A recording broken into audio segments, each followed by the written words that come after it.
While I'm here, I'm gonna go ahead and show you all how to measure and adjust the track tension if necessary. The track is just like a chain. It's gonna have sag between the sprockets and the roller.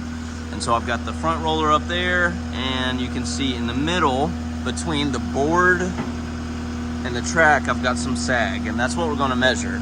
So the first thing you need is a good straight board. And yes, I am using a piece of lumber, but I did sight down this lumber to make sure it's pretty true. It's not got any crown to it.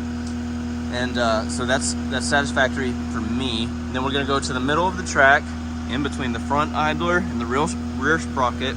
We're touching back here with the board, and we're touching up front with the board. And in the middle, we're not touching. We're gonna see the greatest sag number I can come up with. And right in here, I'm measuring about 3/4 of an inch, maybe 13/16. And that is right about where I want to be for this skid steer. The appropriate distance, according to the manual, is 0.8 inches to 1 inch.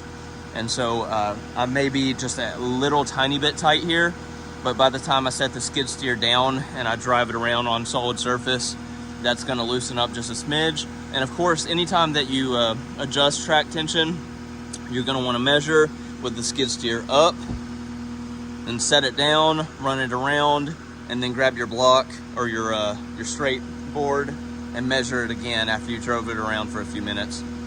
So that's how you adjust the track tension. And if I needed to tighten it up, if there was too big of a sag, all I'm gonna do to tighten it up is add some grease into my grease fitting like I just showed you guys. And if I need to remove some of the pressure, if I needed, say it's too straight across there, like mine is on the edge of that, and I needed it to sag more, then I'm just gonna take a wrench and loosen that grease plug.